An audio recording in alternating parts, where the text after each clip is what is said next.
especialmente foi um dia muito legal. Por que foi muito legal? Porque de manhã, eu e a Carol, nós fomos tirar fotos do noivado do casamento. E eu queria agradecer muito do fundo do meu coração ao nosso querido irmão Henrique Jardim. Cadê o Henrique? Obrigado, Henrique. Que tirou as fotos pra gente. Linda que foi a produtora. Faz isso, faz aquilo. Foi muito legal. E ontem foi um dia muito especial. Muito boa a foto. Eu não sei o que ele fez, mas ficou bacana aí, ó. Eu sei o que ele fez na minha cara ali. Mas eu coloquei 2 fotos aqui de ontem. Ficou muito legal, né?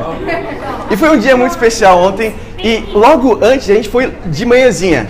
Era 6h30 da manhã. O Henrique, que mora lá em São Miguel, da Zona Leste, ele estava na minha casa às 6h30 da manhã. Danilo, vamos lá. A gente tem que pegar o sol da manhã, que é o sol perfeito. Com uma luz boa para vocês tirarem as fotos. Eu falei, vamos. E a gente veio pra cá, a gente ia esperar a Carol, que ia buscar a gente de carro, pra gente ir no Parque Vila Lobos, de onde a gente tirou as fotos. E chegando aqui na esquina onde a gente ia esperar a Carol, eu falei, nossa, gente, eu tô com fome, eu não comi nada. Ele falou assim, vamos no mercado comprar alguma coisa. A gente foi no mercado, só que tava tudo fechado. Eu falei, é feriado. Ontem foi feriado, né? O feriado no sábado, às vezes fica meio perdido na minha cabeça. E eu comecei a pensar, nossa, hoje é feriado, 9 de julho. Eu lembro alguma coisa do ensino médio disso. Revolução Constitucionalista de 32. Eu só lembro do título dessa revolução. Daí a gente foi lá, a gente tirou as fotos. Eu cheguei em casa depois e falei, eu tenho que ver o que é isso. Eu sou curioso. Daí eu fui na internet pesquisar o que era isso. E depois eu aprendi. Eu tenho uma foto aqui, ó. Revolução Constitucionalista de 1932 contra o governo instaurado na época 1930 de Getúlio Vargas, tal. Eu falei, nossa, que legal. E aprendi e comecei a pesquisar. Internet é assim, né? Você vai pesquisando mais. E tem várias revoluções muito marcantes na história do mundo inteiro. Algumas das principais, que até coloquei fotos, em 1959 teve uma revolução gigante chamada Revolução Cubana, com Fidel Castro. Em 1959, em 1917 teve uma gigante chamada Revolução Russa, na Rússia, lógico. E em 1789, talvez tenha uma das mais conhecidas da história, a Revolução Francesa, né? E eu estava aprendendo e vendo as causas de tudo isso, e eu notei que há 3 coisas em comum em todas elas. Todas elas têm uma causa, todas elas têm um líder que inspira e reúne essas pessoas, e todas elas têm um sonho, tem uma proposta, um alvo depois. Eu estava pensando, Jesus fez uma revolução. Os discípulos do primeiro século fizeram uma revolução também.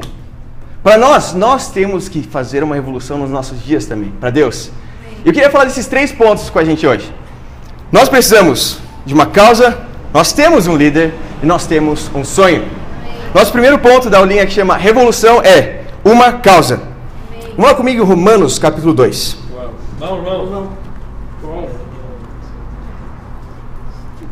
Romanos capítulo 2. Muito bom, irmão. Revoluções geralmente são causadas por um descontentamento, por uma insatisfação, por uma indignação de uma situação, e vocês querem fazer algo, e as pessoas fazem algo, e essa geralmente é a causa. Vamos ver qual deve ser a nossa causa para a gente fazer uma revolução para Cristo. Em Romanos capítulo 2. Chegaram lá? Sim. Eu não, peraí. Romanos capítulo 2, versículo 12. Lá diz assim: todo aquele que pecar sem a lei também perecerá. E todo aquele que pecar sob a lei, pela lei será julgado. Porque não são os que ouvem a lei que são justos aos olhos de Deus, mas os que obedecem à lei. Esses serão declarados justos. De fato, quando os gentios, que não têm a lei, praticam naturalmente o que ela ordena, tornam-se lei para si mesmos, embora não possuam a lei, pois mostram que as exigências da lei estão gravadas em seu coração. Disso dão testemunho também a sua consciência e os seus pensamentos, ora acusando-os, ora defendendo-os. Isso tudo se verá no dia em que Deus julgar os segredos dos homens, mediante Jesus Cristo, conforme o declara o meu Evangelho. Essa escritura é a nossa causa. Aqui, Paulo está escrevendo para os romanos, e a chave para a gente entender essa escritura é o primeiro versículo que a gente leu, no versículo 12. Todo aquele que pecar sem a lei também perecerá. E todo aquele que pecar sob a lei, pela lei, será julgado. Se você tem acesso à palavra de Deus, você vai ser julgado pela palavra de Deus. Se você não tem acesso à palavra de Deus, você vai ser julgado pela consciência. O problema disso é que quem segue plenamente a sua consciência? A consequência é que essas pessoas também perecerão. Qual que é a verdade que talvez seja inconveniente, que deve ser a nossa causa? O mundo inteiro está perdido e o mundo inteiro precisa de salvação. O mundo inteiro está perdido e o mundo inteiro precisa ser salvo por Jesus Cristo. E essa deve ser a sua causa. Agora, o problema é que muitas vezes uma causa dessas pode não ser tão palpável para você, não pode ser tão pessoal para você. Por que às vezes, pensa num exemplo, a revolução, a guerra civil que está acontecendo lá na Síria agora, que está matando muitas pessoas, é difícil você sentir compaixão por isso, porque é algo distante, é algo que está do outro lado do mundo. Talvez você não tenha parentes lá que estão sofrendo com essas consequências. E fica difícil você se compadecer disso. Mas o fato que o mundo inteiro está perdido e que precisa ser salvo, eu vou falar para vocês, irmãos, isso não é algo distante. Eu estou falando das pessoas com quem você cruza na rua, das pessoas que são seus colegas de trabalho, seus colegas de faculdade, muitos familiares nossos. Isso é uma coisa que deve estar na nossa mente, irmãos, e deve ser levado para o pessoal. Quando a gente pensa assim, levar para o pessoal, é quando algo te atinge, é quando algo te impacta. Isso te causa uma vontade de fazer alguma coisa. Se a situação econômica do Brasil hoje não te impacta, talvez você fique, tudo bem. Mas se te impacta, você fica revoltado. E você toma para si as dores de todo mundo. Qual que é a dor que você deve tomar para si? Que o mundo inteiro está perdido. E que Jesus incumbiu a cada um de nós a responsabilidade de ajudar essas pessoas. Isso deve compadecer o seu coração. Duas coisas que devem ajudar você a ter isso como pessoal para você. Primeira delas, a cruz de Cristo. Vamos lá comigo em Atos capítulo 2.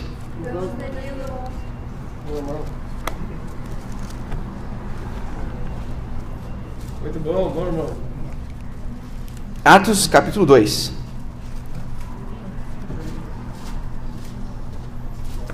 Versículo 36.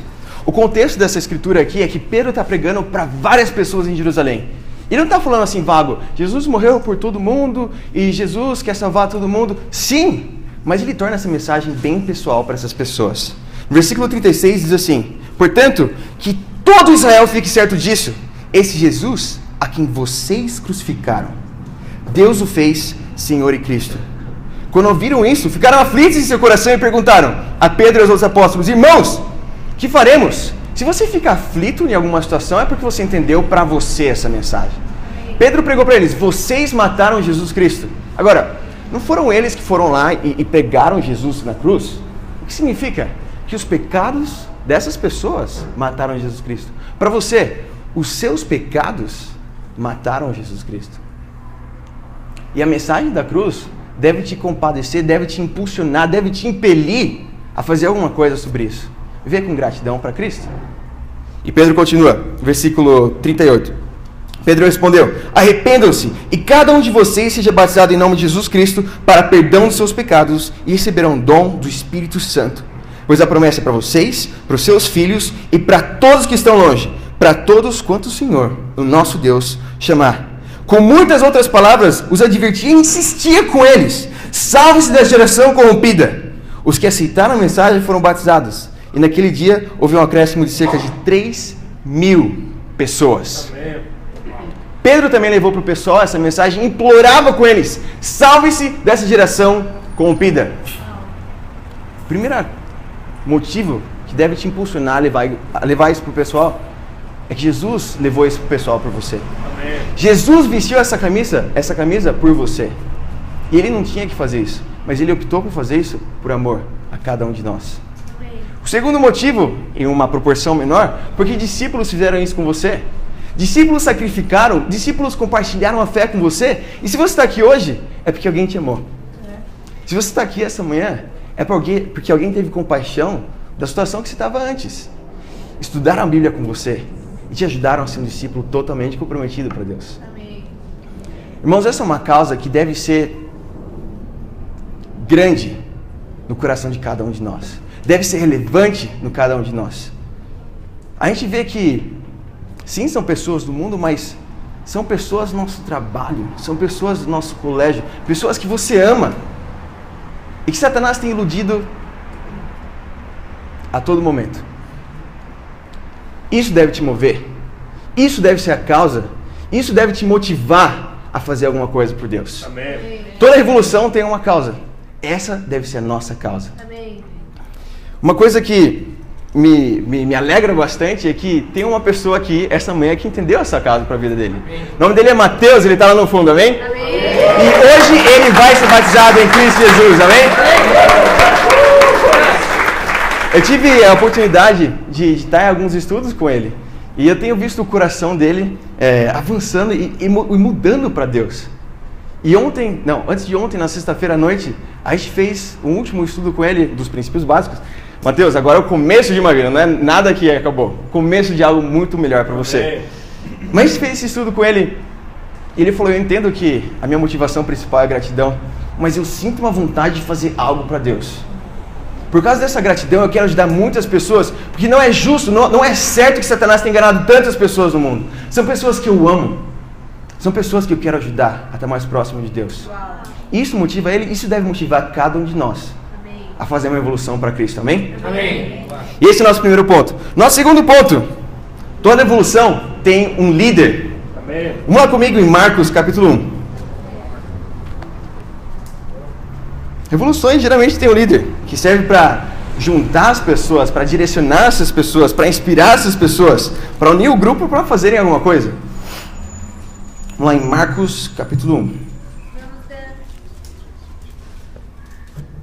Durante o ministério de Jesus na terra, Jesus liderava fisicamente e diretamente seus discípulos a fazerem várias coisas. Depois de sua morte, crucificação, ressurreição e ascensão aos céus, Deus decide usar pessoas para liderar o movimento de Deus, para fazer coisas para Deus. Mas, em suma, se tem alguém que deve ser chave e peça mestra para nós imitarmos como liderança, é Jesus Cristo.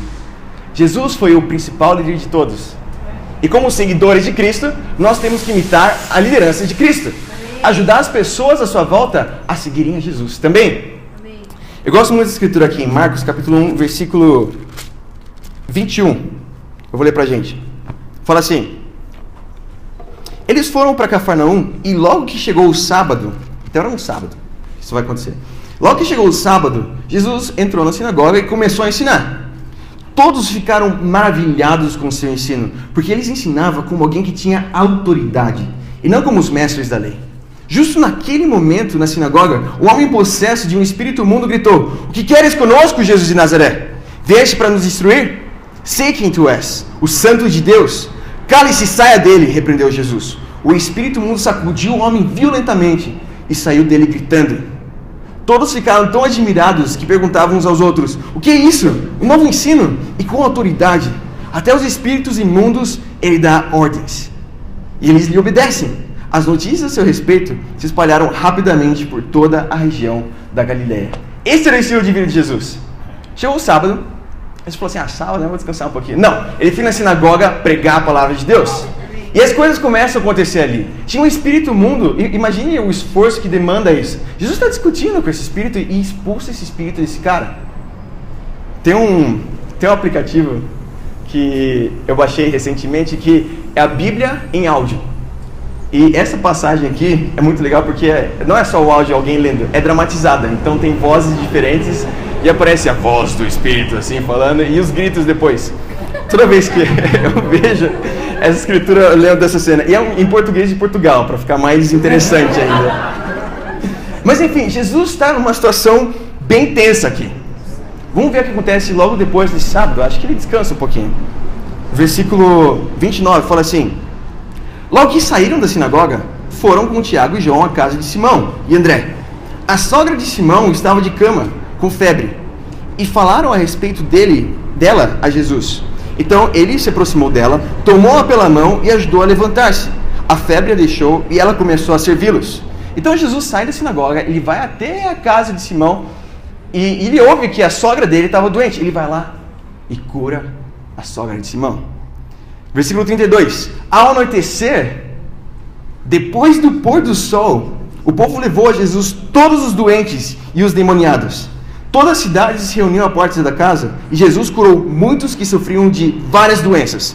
Também expulsou muitos demônios e não permitia, porém, que eles falassem, porque sabiam quem ele era. A gente lê essa passagem aqui, às vezes, e não entende direito o cenário que está acontecendo. Isso é ao anoitecer, após o pôr do sol. Hoje em dia, parece que o dia começa para muitas pessoas ao anoitecer, após o pôr do sol, mas 2000 anos atrás não tinha eletricidade, não tinha essas coisas básicas que a gente tem hoje. Geralmente as pessoas iam para casa, descansavam, e outro dia, muito cedo de manhã, acordavam. Mas depois do pôr do sol, começa toda uma outra sessão no dia de Jesus. Ele começa a curar muito mais pessoas e ele não para. Jesus está bem cansado nesse momento. Outro dia é domingo, acho que ele vai descansar, vai acordar mais tarde. Vamos ver o que vai acontecer aqui. Versículo 35. De madrugada, quando ainda estava escuro, Jesus levantou-se, saiu de casa e foi para um lugar deserto, onde ficou orando. Simão e seus companheiros foram procurá-lo. E ao encontrá-lo disseram, todos estão te procurando. Jesus respondeu, vamos para outro lugar, para os povoados vizinhos, para que também lá eu pregue. Foi para isso que eu vim. Então ele percorreu toda a Galileia, pregando nas sinagogas e expulsando os demônios. Qual que era o estilo de vida de Jesus? Compromisso total. Amém. Chegou no domingo de manhã, ele não dormiu até mais tarde. Ele acordou logo cedo de manhã, de madrugada que fala. É difícil acordar de madrugada, principalmente nessa época do ano. Você olha na janela, está tudo escuro. Você fala, deixa eu dormir mais 5 minutinhos aqui. Mas Jesus, ele acordou cedo de manhã e foi orar num lugar deserto. Amém. Ele priorizou o relacionamento dele com Deus. E a consequência disso é que ele estava comprometido na missão. Amém. Vamos pregar em outros lugares, porque lá outras pessoas precisam escutar essa mensagem e mais pessoas precisam receber ajuda. O estilo de vida de Jesus era de compromisso total. Amém. Eu não consigo desvincular da minha cabeça. Talvez seja um problema meu, mas talvez... Não. Eu não consigo desvincular dar todo o coração com ser totalmente comprometido. Verdade. Se você se diz um discípulo totalmente comprometido, mas você não dá todo o seu coração, isso não bate na minha cabeça. E eu quero ser um discípulo totalmente comprometido. A Bíblia nos chama a sermos discípulos totalmente comprometidos. Amém. Isso implica que cada um de nós deve dar todo o coração nas coisas que a gente faz para Deus. Jesus deu o maior exemplo de todos. Jesus não só falou, façam isso, ele fez e pediu para as pessoas seguirem ele.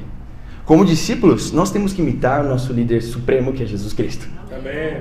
E qual que foi o caráter de liderança dele? Ele fez, mostrou para as pessoas compromisso de verdade, dar todo o coração, compromisso na missão, relacionamento com Deus, e pôde ajudar muitas pessoas. Como discípulos, cada um de nós, no seu trabalho, na sua faculdade, na sua família, você deve ser um exemplo de liderança, porque é sua responsabilidade ajudar essas pessoas, liderar essas pessoas, reunir essas pessoas, mostrar a verdade para elas, para seguirem Jesus Cristo de verdade. Uma pessoa que me inspira muito nisso é o Raul. O Raul é líder da igreja aqui em São Paulo, mas vamos entender o contexto de onde que isso começou. Há 4 anos atrás, quase 5 anos atrás, ele veio aqui no Brasil para implantar a igreja aqui em São Paulo. Amém. Às vezes a gente pensa assim, nossa, é bastante coisa que a gente sacrifica para Deus, mas pensa no caso dele, por isso que me inspira. E um inspira o outro, mas ele me inspira bastante. Ele deixou um país que todo mundo tem vontade de ir para lá. Porque as coisas parecem mais fáceis, o sonho americano, e as coisas parecem que dão mais certo lá. Não sei se isso é verdade, mas essa é a mensagem às vezes, né? Mas ele deixou esse país, não só deixou esse país para vir para cá, mas com 2 filhos pequenos. Isso é algo que para mim é difícil. Eu entendo a gravidade, a importância, o quão amplo é esse sacrifício. Mas eu não consigo talvez entender totalmente porque eu não tenho 2 filhos. Eu não tenho nenhum filho. Amém, não tenho nenhum filho. Mas ele deixou isso para vir aqui por amor a outras pessoas. Vamos pregar em outros lugares, porque lá as pessoas também precisam de Deus. Amém. E por causa disso, nós podemos estar aqui hoje. Sim. a gente deve usar a inspiração e o exemplo de líderes que Deus coloca na nossa vida para a gente fazer mais para Deus também. Amém. Por que pessoas aderiram tanto à Revolução Francesa? Porque tiveram um líder.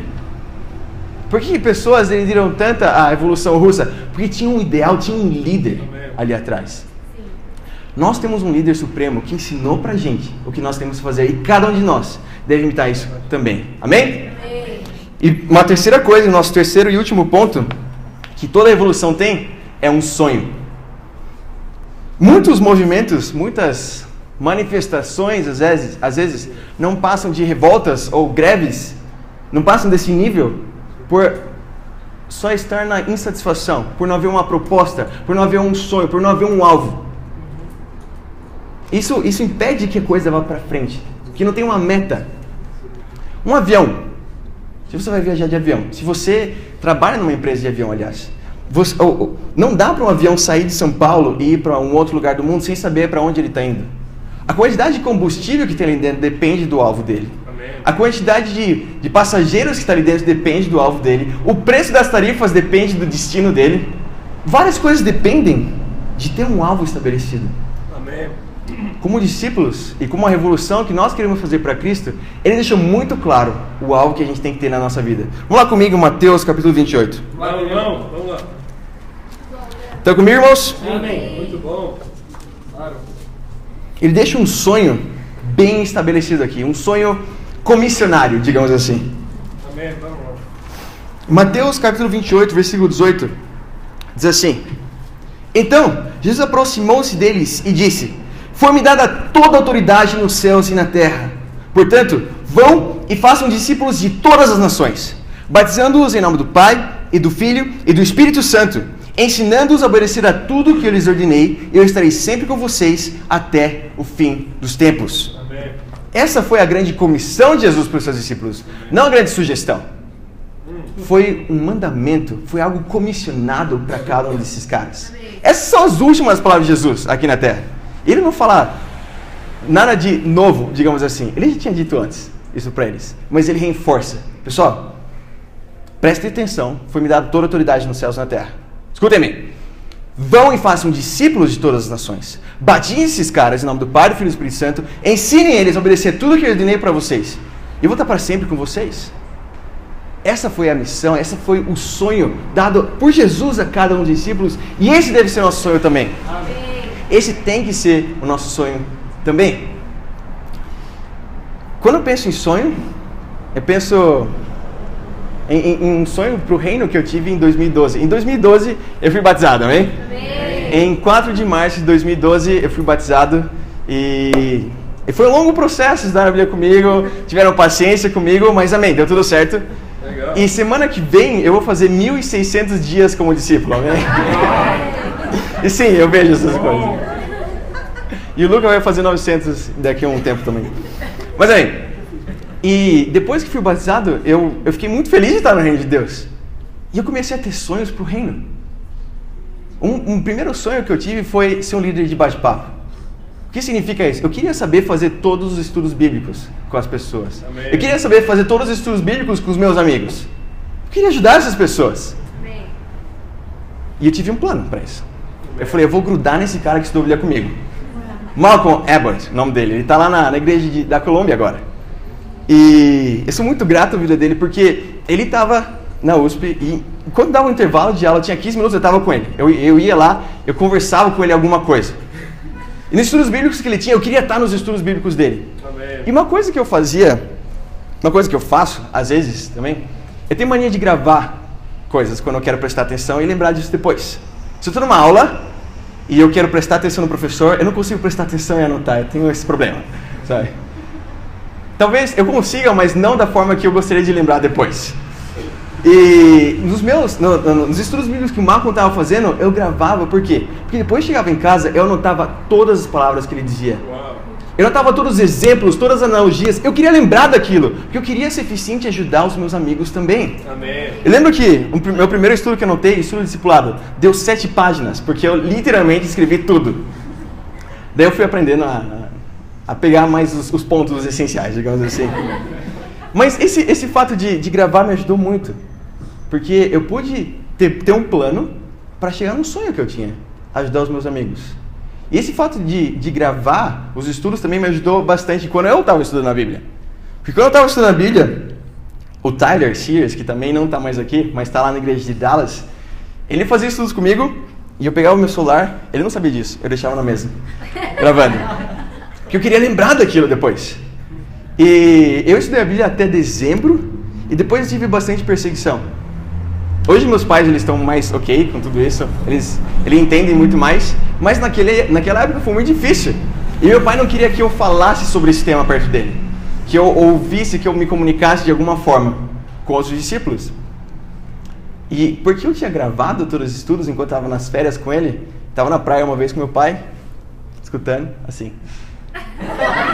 Só que eu estava escutando os estudos bíblicos, eu não queria esquecer daquilo. Isso me ajudou bastante. Quando a gente tem um sonho, eu queria ser um discípulo, esse era o meu alvo. Eu estava fazendo de tudo para chegar lá, não queria esquecer disso. Um outro sonho que tinha, também em 2012, era de ter uma namorada chamada Carol. Não, a Carol foi batizada em 2012, e eu falei, eu quero ser namorado dela. Só que tem um problema. Eu não posso namorar ela com a condição que eu estou hoje. Eu tenho que crescer muito espiritualmente. Porque o namoro implica cuidar de uma pessoa para estar mais próxima de Deus. Só que ter esse sonho me ajudou a trabalhar em coisas no meu caráter. Ter esse sonho me ajudou. Tá, Danilo, eu preciso ser mais disciplinado, eu preciso ser mais responsável, Isso me ajudou a chegar nesse sonho. Ter planos ajuda você a chegar no seu sonho. Qual é o seu sonho, irmão? Qual é o seu sonho para Deus? Uma vez que você tem um sonho para Deus, você pode ter planos para chegar nesse sonho. Amém. E quando eu penso em planos, eu penso nessa escritura em Provérbios capítulo 16.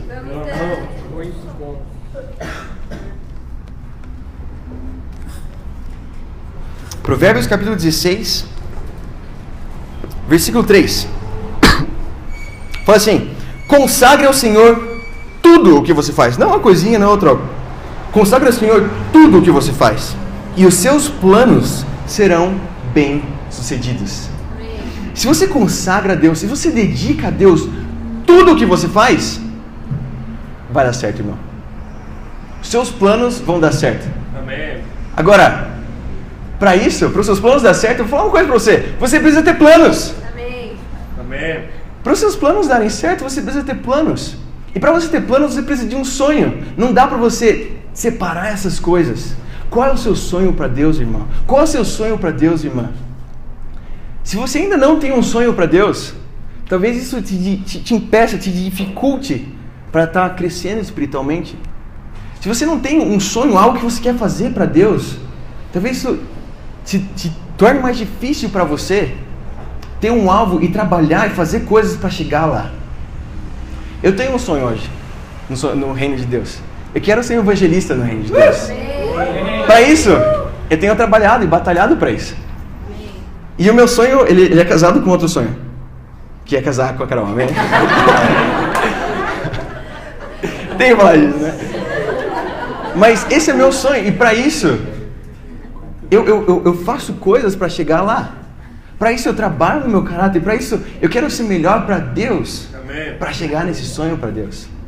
Qual é o seu sonho, irmão? Eu queria inspirar você. Eu queria que você, até o final de hoje, orasse sobre isso. Pensasse qual é o seu sonho para o reino de Deus. Se você tem um sonho, você pode fazer planos para chegar nesse sonho. E se você dedica e consagra todos esses planos para Deus, isso vai dar certo. É uma promessa, está na Bíblia, está na palavra de Deus. Amém. Eu queria inspirar os irmãos, porque toda revolução tem um sonho, tem um alvo, tem um objetivo. Como movimento, nós temos um sonho também. Nós temos um sonho que é o sonho de Jesus Cristo. Amém. Evangelizar o mundo inteiro, fazer discípulos de todas as nações. Para isso, bacana, tem um sonho. Beleza. Não, você precisa de um plano. Sim. E nós, como movimento, também temos um plano. É um plano chamado Projeto Coroa de Espinhos. Amém. E não é algo que alguém criou. A gente está imitando o que os discípulos do primeiro século fizeram, na verdade. Eles implantaram igrejas nas principais cidades. E a ideia era, as principais cidades tinham discípulos, por serem discípulos, eles iam evangelizar as cidades vizinhas e os lugares vizinhos. Qual que é o nosso plano, Projeto de Coroa de Espinhos? Ter discípulos totalmente comprometidos, dando todo o coração para Deus, em várias cidades principais do mundo. Foram escolhidas 12 principais cidades muito influentes no mundo inteiro, como São Paulo, para ter discípulos ali e para que esses discípulos ajudassem as regiões vizinhas, as cidades vizinhas, as nações vizinhas. Amém. Esse é um ótimo plano. Amém. E vai dar certo por quê? Porque é consagrado a Deus. Amém. Isso vai dar certo por quê? Porque discípulos têm feito isso para Deus. Amém. Como igreja aqui em São Paulo, nós também temos um plano. Nós queremos implantar igrejas em outras cidades do Brasil. Amém. O Brasil é como se fosse um continente, irmãos. Tem mais de 200 milhões de pessoas aqui. Verdade. E o começo desse plano já está começando, irmãos. Nós tivemos o sonho de implantar uma igreja no Rio de Janeiro. Amém. E hoje nós temos um grupo de discípulos remanescentes implantados lá no Rio de Janeiro. Amém. Isso aqui, não sei se dá para ver direito, mas é o mapa do Brasil de noite. Vocês conseguem ver direito daí? Tá com bastante luz aí, né? Mas essa é a bandeirinha da igreja de São Paulo. E esse é o nosso sonho. Foi sonhado isso, pessoas fizeram acontecer, isso aconteceu. Por isso que a gente está aqui hoje. Amém. Nosso sonho para o ano que vem é ter outra bandeirinha aqui no Brasil. Uma bandeirinha no Rio de Janeiro. Amém. Ter uma igreja de discípulos totalmente comprometidos no Rio de Janeiro. Amém. Mas não só isso. nós precisamos de discípulos em Belo Horizonte, em Brasília, no Recife, no Porto Alegre, em Salvador, em Curitiba, em Natal, em Belém, em diversas outras cidades do Brasil. Isso é legal, né? Mas isso só vai acontecer quando? Se a gente sonhar para Deus. Se cada um de nós sonhar para Deus. Eu sei que isso vai acontecer, porque esse plano é consagrado para Deus. Irmãos, vamos fazer uma revolução na cidade. Para isso a gente tem que estar firme na nossa causa. A gente tem que imitar o nosso líder supremo, Jesus Cristo. E ter um sonho de evangelizar todas as nações para Deus. Amém? E para Deus seja toda a glória. Amém.